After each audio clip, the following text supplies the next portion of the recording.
Good afternoon po. Okay, so we'll talk about the qualified researcher. Most of you are researchers, so there's still a lot of improvement that can be done. So I hope the lecture will be of great help to you. Okay, so usually a researcher will submit a proposal which details what will be done in the study, etc. But together with the proposal should be the curriculum vitae of the researcher to show that the researcher is appropriately educated, trained, and with experience regarding the topic that will be of interest to the researcher. So we look at the qualifications of the researcher, and it's the duty of the Research Ethics Committee to look at the qualifications of the researcher and see to it that it's appropriate to the study being proposed. So we look at now the qualifications of the researcher to a particular research. So we look at the role of the researcher, the qualities that will be appropriate for a researcher, especially to avoid ethical misconduct and to help in the decision making for the researcher. And then we summarize. Okay, so researcher appropriateness is connected to the scientific and the ethical review of the proposal. And it's the researcher who has the accountability for whatever will be the result of the research that will be conducted. So it should be scientifically and ethically sound. So is the researcher qualified really? It should be appropriate. So kung ano yung area of interest niya, dapat may background siya doon na karapat-dapat. And the REC, the institution, of course, has a say in who can do specific research. And then the sponsor will have the choice to select who will be the best candidate to do the study. And the regulatory bodies also emphasizes the qualifications of the researcher scientifically. Besides being scientifically competent, the researcher should have the personal time and the energy. In one of the examples yesterday, dun lang sa pagkuha ng informed consent, ipinaubaya sa walang alam na research assistant, and then nung hindi magawa ng research assistant, sabi nung principal investigator or researcher, busy siya, wala siyang panahon para doon. So it is very important that the researcher should have the time and the energy and then choose qualified assistants to help him. Also, the physical facility should have the appropriate equipments or the necessary rooms, etc., so that the research can be done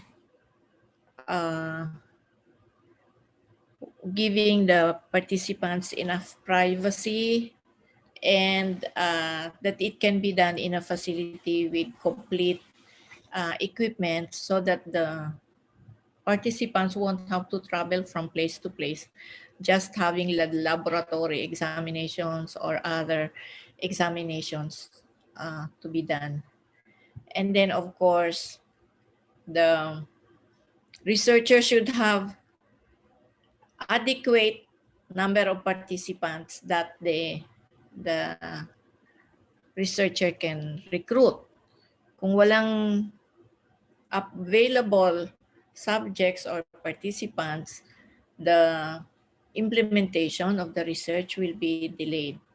If the researcher has a collaboration with the other centers, there should be appropriate MOAs or agreements so that the implementation will go without hitch. Or in the end, there'll be no quarrel as to who will own the intellectual property rights of the results of the study.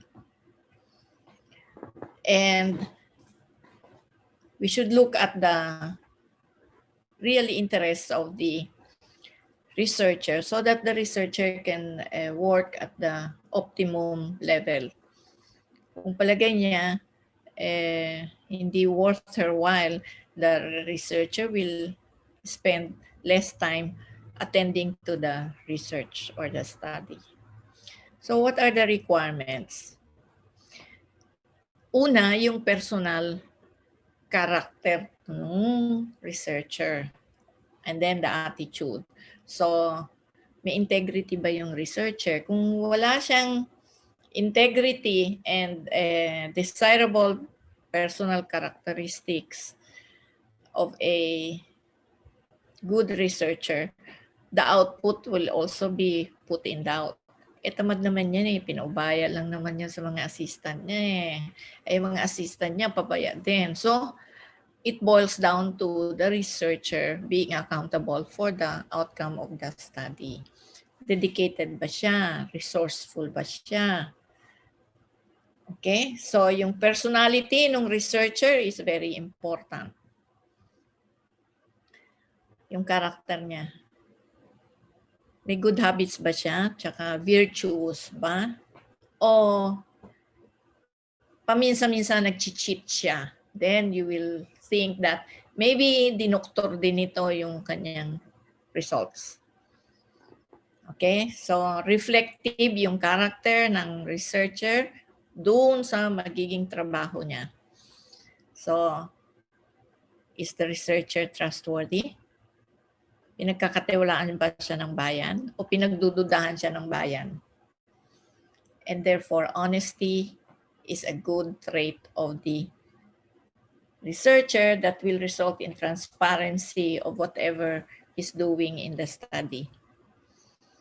And then, besides commanding respect for himself, he should show respect to other people, especially the participants.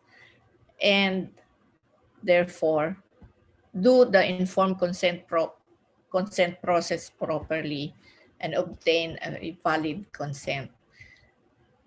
And if the researcher is not humble, baka doktorin niya yung protocol niya afterwards kasi he cannot accept the fact that he submitted a not so ideal protocol or flawed protocol and therefore change things in the conduct of the research already. But if the researcher will be humble enough to say, I don't know so much about this protocol, I will seek advice from my advisor to improve my protocol and then comply with it once approved. So there should be the acceptance of one's limitations and strengths. Okay, so the researcher should also be very courageous. So if at any point misconduct is committed in the implementation of research and that researcher is part of the team, the researcher should be able to whistleblow.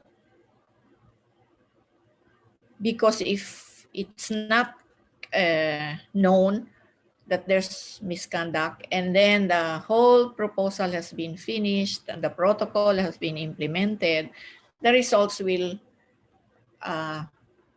not be credible and the whole team will go down with the rest of the other people who created misconduct. even if it's only one or two in the team. So things should be corrected as soon as possible. And of course, moral uprightness is a must. So pag nag-cheat, once a cheater, they say they will tend to cheat again, especially if they were able to get away with the first instance. And therefore, the moral uprightness is really of importance for a researcher. So all these things, he should be a really good human being, in short. Okay? And there should be no background or past misconducts like violations of the protocol, non-reporting of adverse events, etc., falsification, and then plagiarism also. Forgetting to attribute, forgetting, yun ang excuse nila, to attribute ideas and words from other people. Okay, so let's talk about scientific misconduct.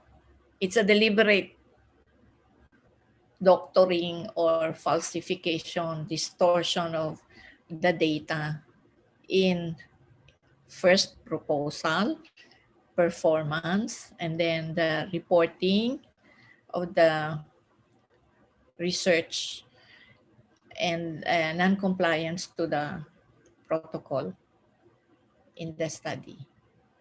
Before the research, there can be a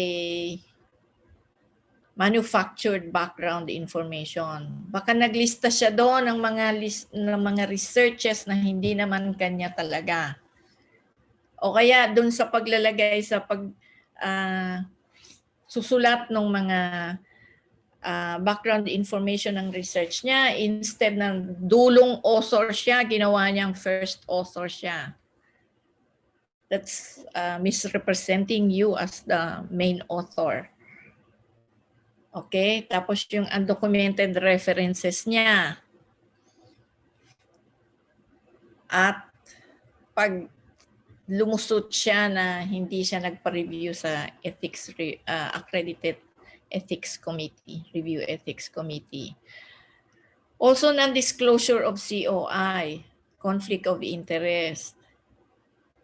Siya lang pala stockholder do sa kumpanya na gumagawa ng produkto na ini-study nila. Isa yon. Or kapatid niya ang main stockholder. And then putting in trivial studies as major bodies of work. Okay? During the research, hindi niya sinunod yung protocol, medyo nag-shortcut. Hindi niya sinunod yung 4 na ethical principles. Kahit isa lang doon ang hindi niya sundin, that's already ethical misconduct. And then, if he used deception without the precautions and without declaring that the procedure involves deception. And then, somehow, especially during clinical trials or investigation of new drugs or devices, new information will come in. Tapos, may information na adverse or hindi maganda, negative. Tapos, hindi niya sasabihin yun sa participants at hindi niya rin i-report sa research ethics committees. So, therefore, meron siyang pagtatago. Hindi siya transparent. And it might impact on the participants' decision whether they will continue or not in the study.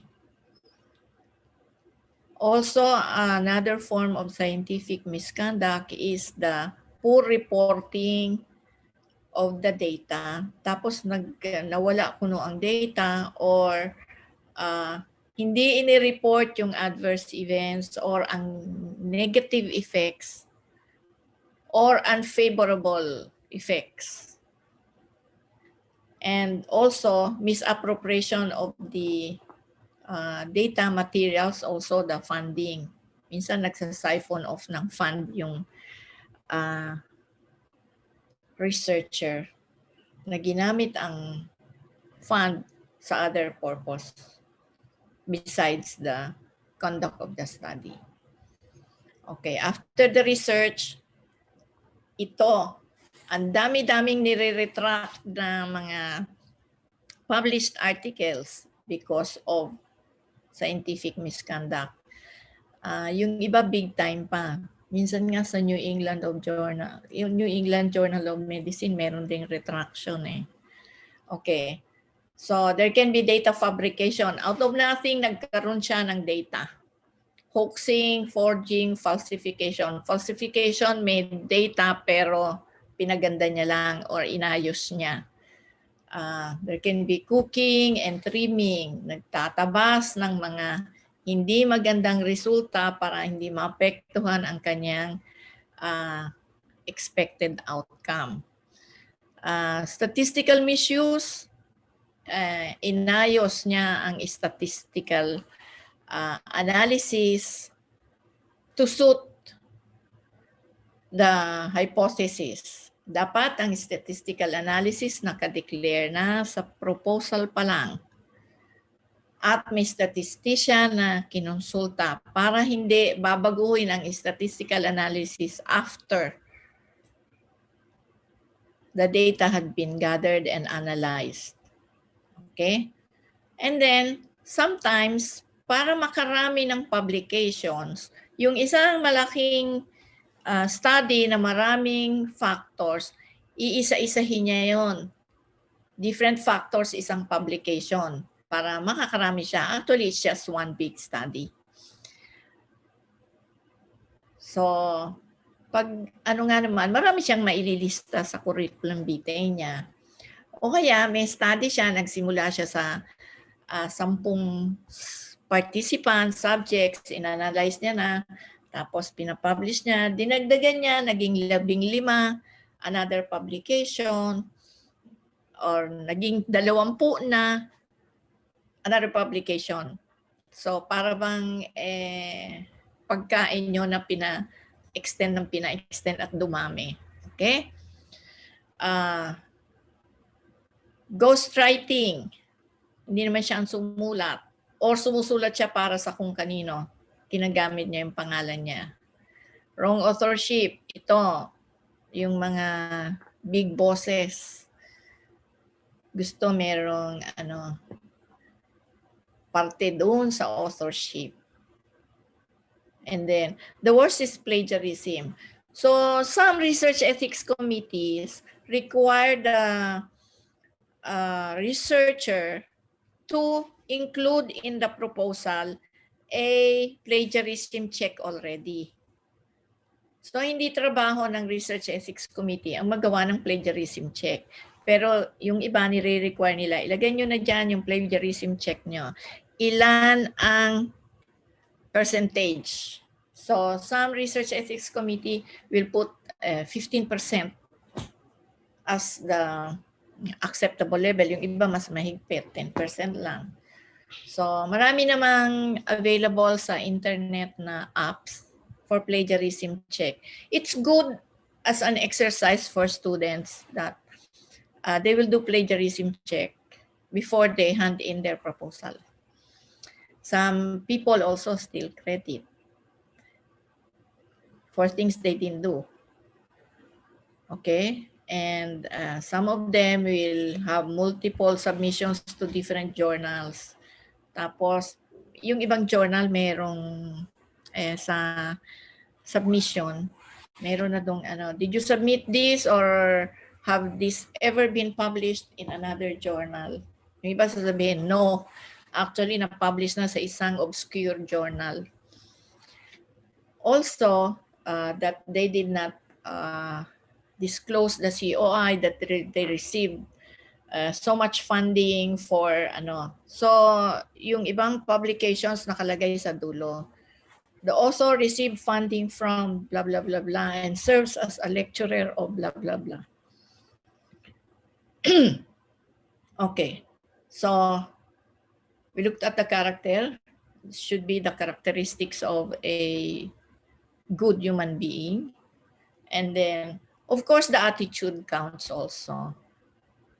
And hand in hand dun sa character niya, yung attitude niya. May inherent curiosity ba siya to find out things, acquire new knowledge, and meron ba siyang drive to change something, to improve things, and or meron siyang intellectual hunger for new knowledge and for changing things and the world into a better place. Now, then the researcher should ask, why am I doing a study? Is it because I want to be a better doctor, a better student, a better professor, or to know more about my field, or simply so that I will have a long CV? Okay? And then with the results of my study, will I be a better person, or will I be able to help other people? Or will my students benefit more from it? If you answer yes to all the questions, then by all means, do the study. Okay? So, researchers should have the ultimate responsibility and accountability for the ethics of the research. And he should be qualified enough scientifically and by virtue. And he must be willing to suffer the ethical pain to achieve scientific gain and become a better person in the end. Do you have any questions? Wala? Tinanong nyo na yung mga sarili nyo kung good researcher kayo? Or can I become a better researcher? Any question? Wala?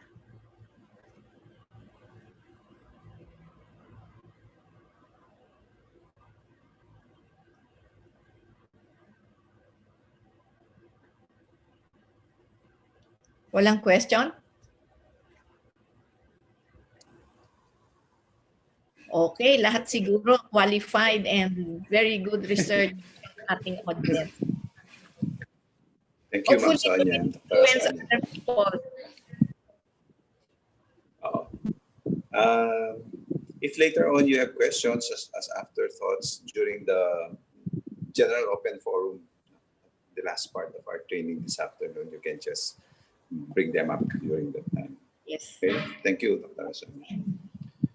Welcome. So yes, we'll talk about the controls now, the existing guidelines that serve as controls for international and national guidelines. Okay, Jel, can you move on? Right, by way of introduction again, let me pose this question to all of you. Think about it lang, you don't really have to answer right now. So when an ethical issue occurs, how do you try to resolve it?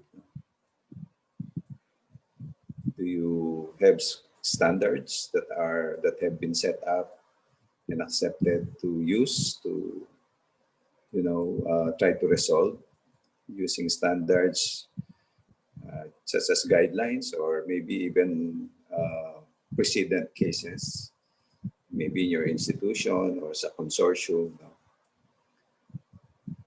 So when we think of research, what we resort to are guidelines to help us resolve certain issues when we do research, ethical issues. So kaya we'll be talking about guidelines. Not in great detail really, but just to impress upon you that there are guidelines that exist. Yesterday in the initial lecture, the very first lecture, we've alluded to many of these guidelines already, but just in passing. So we'll show you lang some pertinent provisions in these guidelines. Next, Charles. So we'd like to make you aware lang naman, no, that these guidelines, they exist. Now you can always, at any time download these guidelines. If you're thinking of establishing your own research ethics committees, they're there for you to use and cite depending on the types of researches you're doing in your institution. And of course, the national guidelines, fairly comprehensive, no matter what type of researches you're undertaking, the national guidelines will have something for you. And then we will try to describe the different contexts in the development and use of these different guidelines. And our activity following this short lecture will be on how to use these guidelines when we see an ethical issue in the researches, like the research protocols that we've been working on since yesterday. Okay. And then the content of this, so we'll define what guidelines are, their importance, how to use them, and we'll focus on at least two of the international guidelines on health and health-related research involving humans, the Nuremberg and the Helsinki. And then I'll introduce you lang, although you've had assignments na kagabi, to the national guidelines. Mentioning then the newest UNESCO guidelines on social and behavioral researches. And finally, talk a little bit about the responsibilities of the three important research, stakeholders in research: the researcher, the REC, and the sponsor. Next. So there are many different levels of control. International, of course, most countries, they adhere to at least one, maybe even more than one set of international guidelines. And again, if we want to be at par internationally with everybody else, we also need to do that. Be signatories or adopt officially international guidelines for our own institution. So you can have the Helsinki Declaration and the SIOMS maybe for medical sciences. But I would venture that we all need to use the national guidelines that we have from FREB on health and health-related research. And maybe you have your own level of control in your institution, either as a university, maybe as a school or organization. So many institutions, they have a code of conduct in research. And very timely, I'm just multitasking. I'm preparing the launching of our own code of ethical research, code of conduct for ethical research in UP Manila. It's relatively a first. I'm not the one who created the code, but I'm involved in the office that created the code. And then we'll be officially launching it soon when we celebrate our Science and Technology Week in about 2 weeks' time.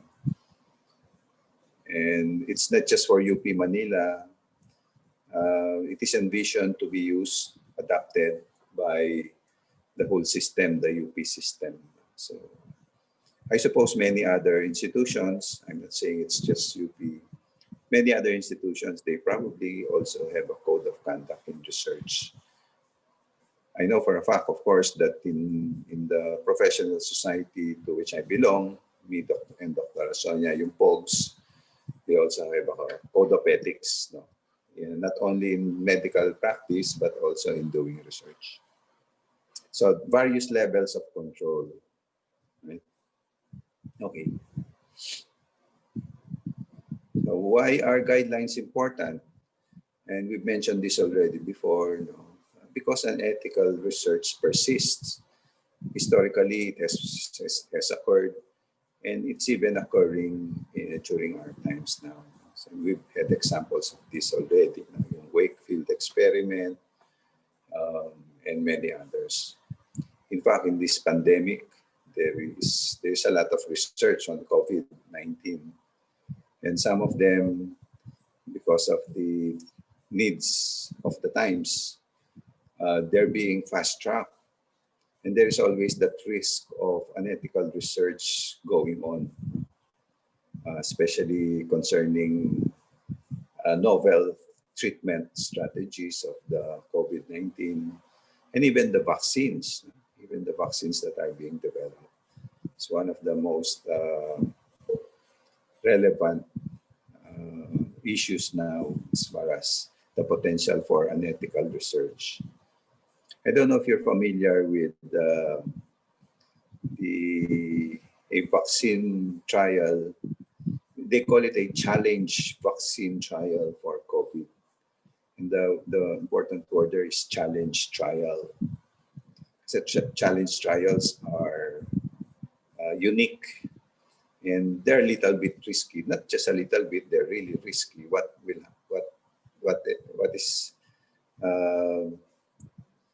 is being designed for challenge trials is, they get people, they vaccinate them with a investigational vaccine, and they intentionally expose them to the virus. Intentional. So kaya nga challenge to check whether the vaccine that they previously administered will protect them from the parang intended exposure. In usual vaccine trials kasi, di ba, you vaccinate a group of people who live in a community where they could be infected. So hindi intentionally expose them to infection.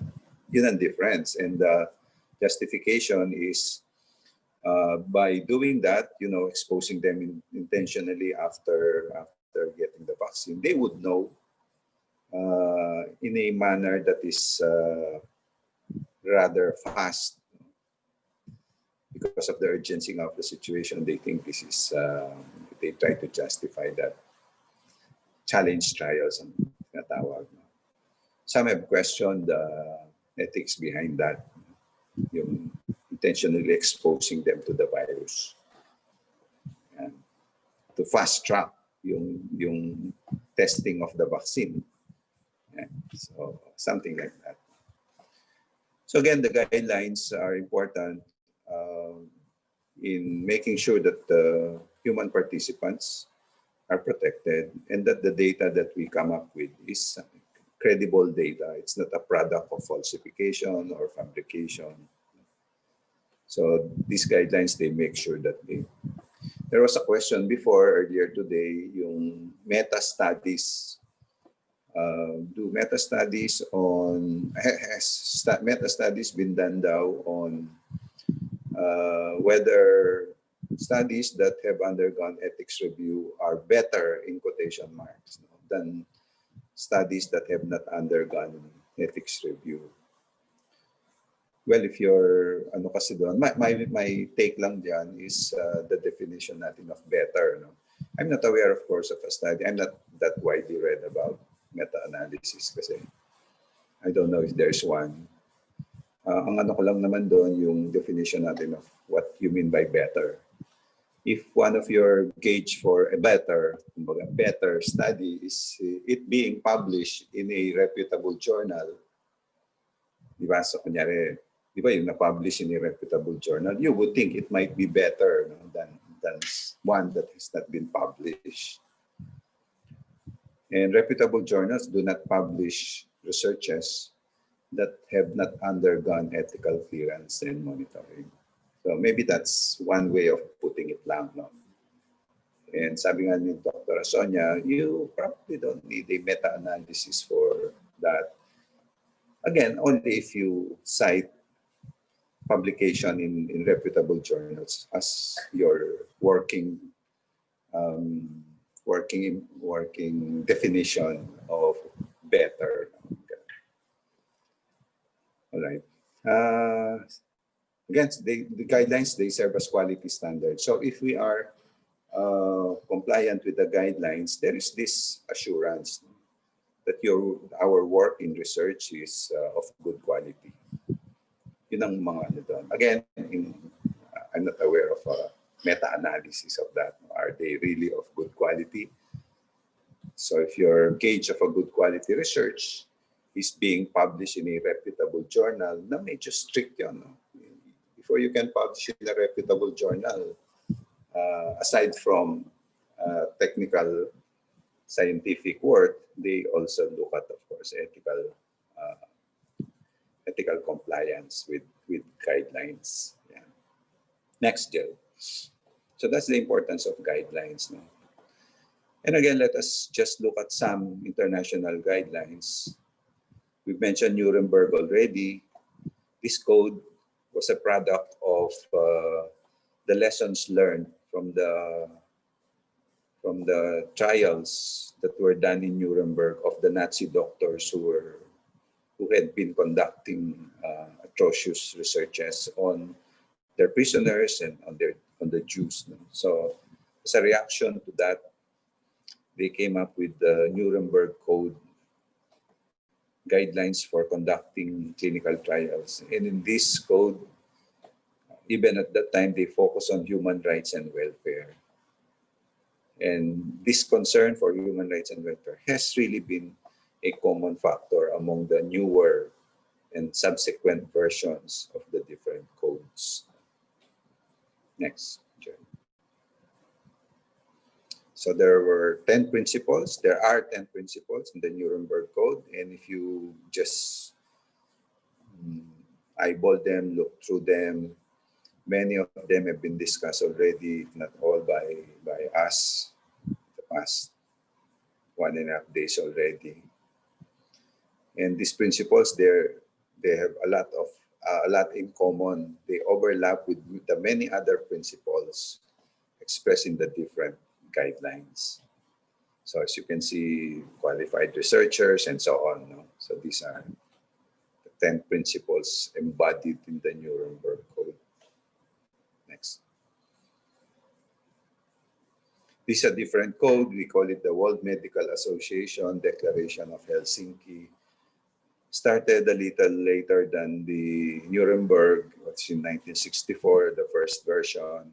And over the years, they've modified, added some other provisions in the guidelines.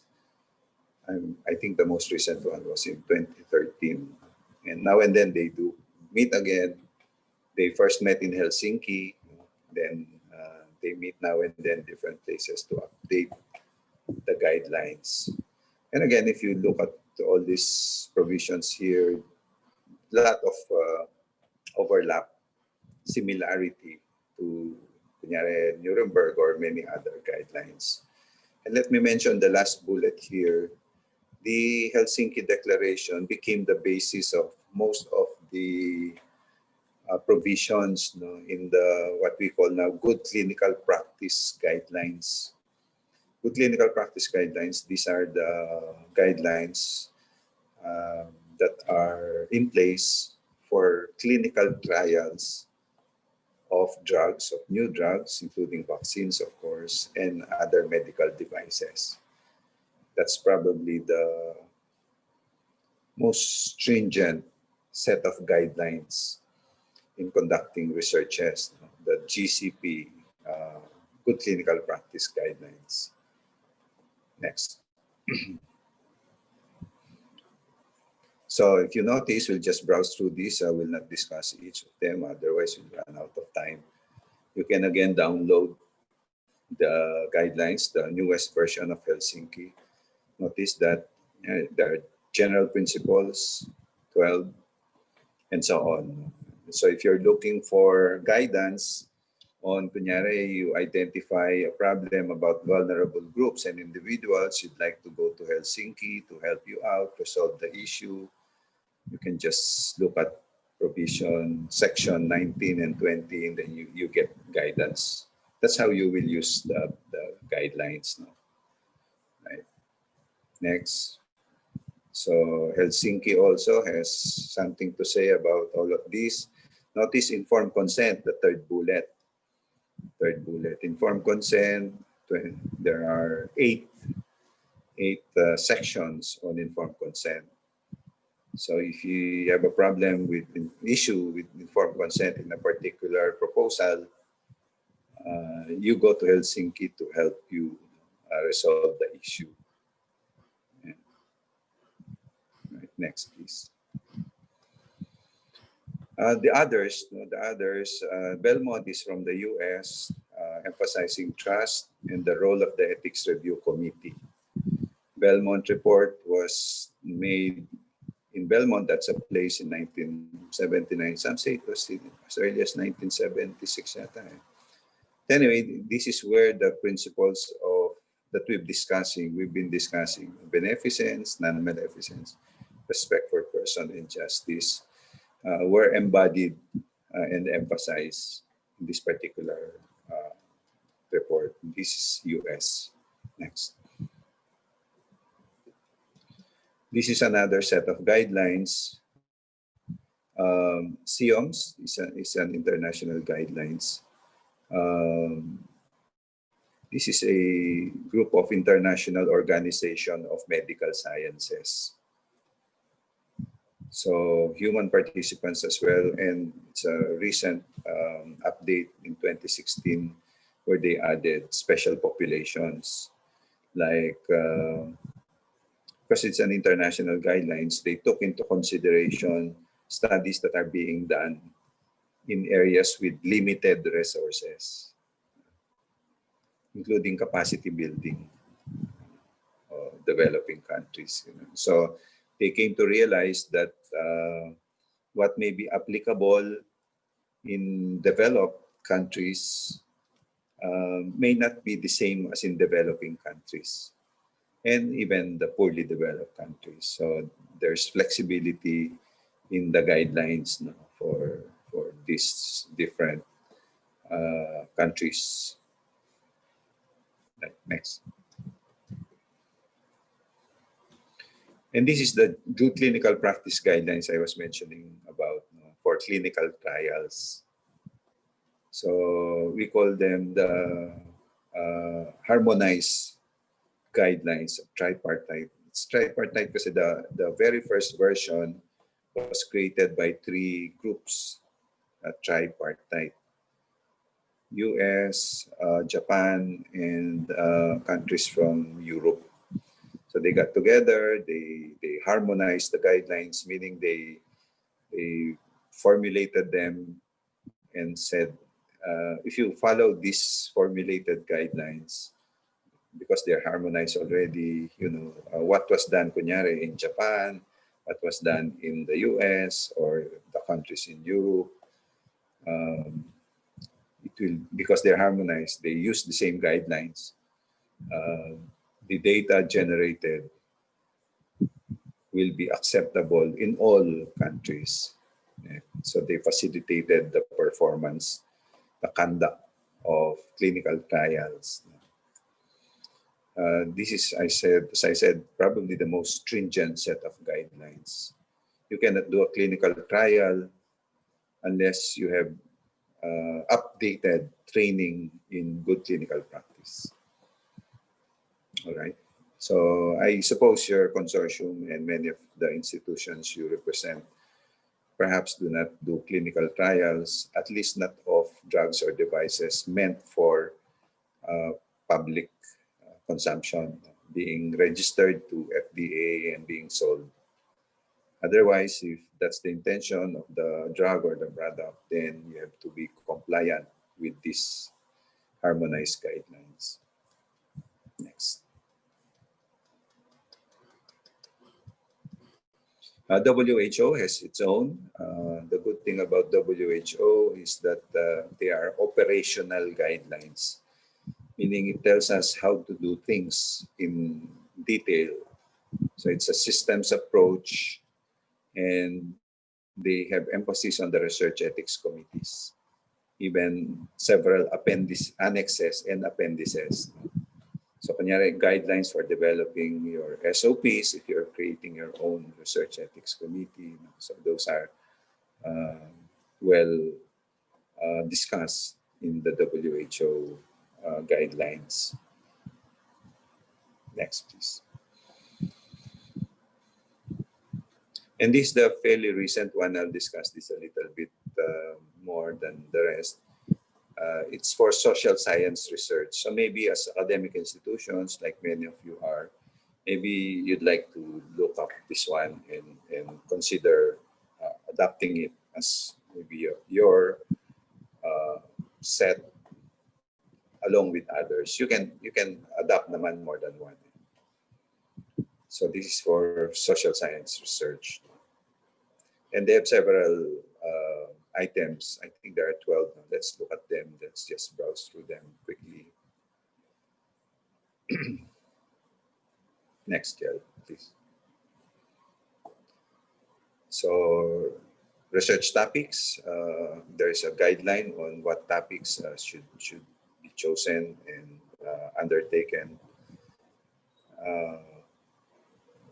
Then the responsibilities of the researcher, including consequences or misuse. Next, please. Looking at potential harm in the procedures that are being done. Remember, these again, social science. No? So just because it is not biomedical doesn't mean it cannot result in harm. Social as well as psychological harm. Conducted in a competent fashion. Competent meaning reflecting on the researchers, qualified researchers, and the whole team. So it's not just the researcher, but the whole team. Right, next. And it again, it's in social science that, although not exclusively, but in social where respect and regard for local customs, local standards and laws, including regulations, must be emphasized. You remember the question din kanina, no? Supposing the barangay leader or the community leader doesn't agree, but one member of the community agrees, then how do you do it? In fact, in certain, you can imagine that there are communities where if you ask them for their signature in an informed consent document, that might be contrary to their local customs. In certain groups or communities, their word of honor, parang gano'n, no, is more binding than something that you sign. No? So that must be taken into consideration, especially when you're doing social researches of some communities, including the IPs or indigenous peoples. Right? So again, UNESCO guidelines are very specific about that. Again, same thing for number 8, as respect the culture of the host when you're doing research. Social and behavioral research, again, something a little different from what we generally conduct when we conduct research, kunyari in a research site, like in the laboratory or in the hospital or in the university. So when we do social research, we are out there in the community where the culture may be different. Informed collaboration, again, with many other colleagues of different sciences, social, behavioral, political, and some such other. Informed collaboration is important with other researchers. UNESCO also, the next one, I think there are 15. So the next 3, avoid undue intrusion into the lives of individuals or communities, because these are social researches, maybe even behavioral, if at all possible, not to intrude into their privacy. Consent is also there. It's common to all researchers. No coercion. So also emphasize fully informed of their rights to refuse and to withdraw at any time. And we've discussed that also. So you can see there are a lot of overlaps with the other guidelines as well, whether they're social or behavioral or biomedical researchers. Next. Right? Potential participants should be protected against any and all potential harmful effects. Right? So, okay, especially the vulnerable. We've discussed that also. And the data privacy law, confidentiality for information, as well as person. So privacy and confidentiality. All the more now we should be concerned about that because it is a law. And you violate that law, it's punishable. The punishment for violation of privacy kasi and confidentiality is very strict. It's very high. You not only go to prison, you found guilty, you also pay a lot of money in fines. Yeah. And again, because social and behavioral researchers, usually these are community-based, access to the results, to the research results is a very important aspect. So the community must be given a chance to access the results to gain benefit from the participation. Next. Yun na ba yun? Meron pa. Hanggang 19 pala. Reported widely, again, di ba sabi natin, for a research to be ethical, it must be shared. The way we use the results as part of the evaluation of ethics. Researchers providing adequate information in all publications to limit, to reduce liability. So researchers are responsible for acknowledging those who contributed to the work. Yeah. So I think that's a significant issue in social and behavioral researches. All research materials are prepared, should be prepared that respects agreements to be made with participants. Okay, next. I think that's it. And then we have the national guidelines. And we ask you to look at it last night. If you've not yet seen it, we ask you to look at least 3 short sections. And we've discussed that this morning. So for the ethics review committees, the national guidelines are heavily patterned after HELSINKI and WHO. So again, there are general guidelines and specific guidelines. So if you're doing research on pregnant women, you see that in the national guidelines. Even emerging technology, social and behavioral researches, etc. Even herbal research. We have guidelines on herbal research. Next. So this is the copy that you see there. That's the actual copy. Downloadable, your soft copy, you can just get them. Some of us during the launching were able to get the hard copy and even autographed by those who prepared it, headed by Tora Marita Reyes. Next, please. All right, so as a researcher, you need to be familiar with these guidelines and decide which 1 or 2 or 3 that you will adapt to use to help you resolve certain issues in your doing the research. So they can be used to defend a position based on the guidelines. So for example, if you're saying you don't need informed consent for this particular protocol, and then you go to the guidelines on exemption of waiver, we call it waiver of informed consent. Then you see those guidelines and you use those guidelines to justify why in certain researches you don't need, you can waive informed consent. So that's how you use them, which we'll practice in a little while. Next, please. So this is the research advisor.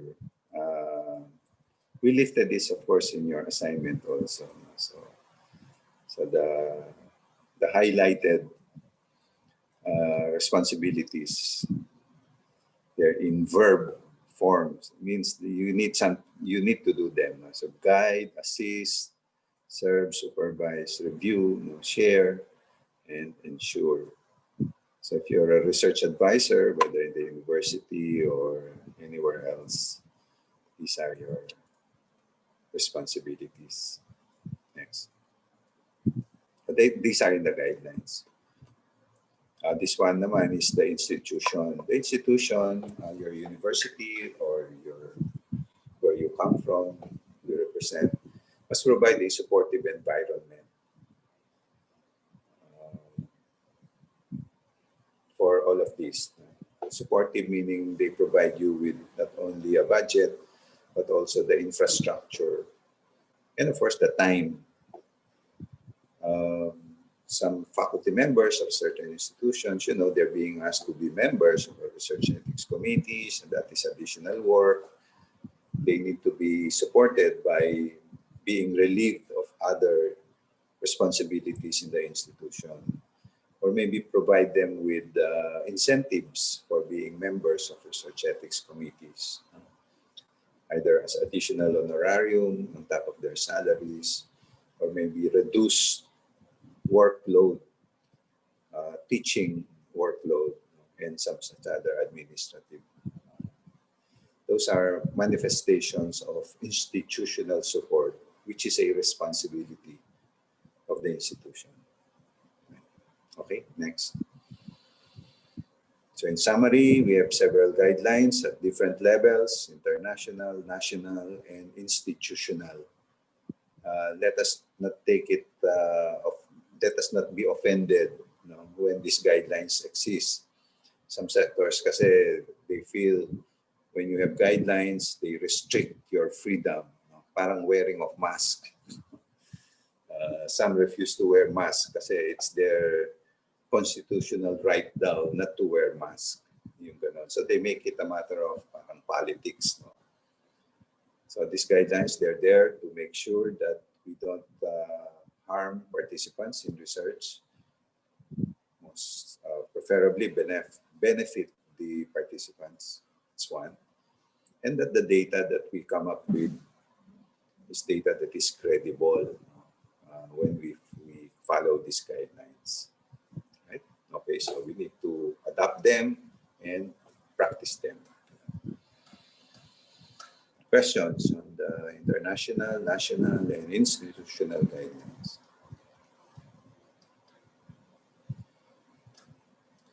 Okay. Again, if you think as afterthought, if you come up with a question, maybe later on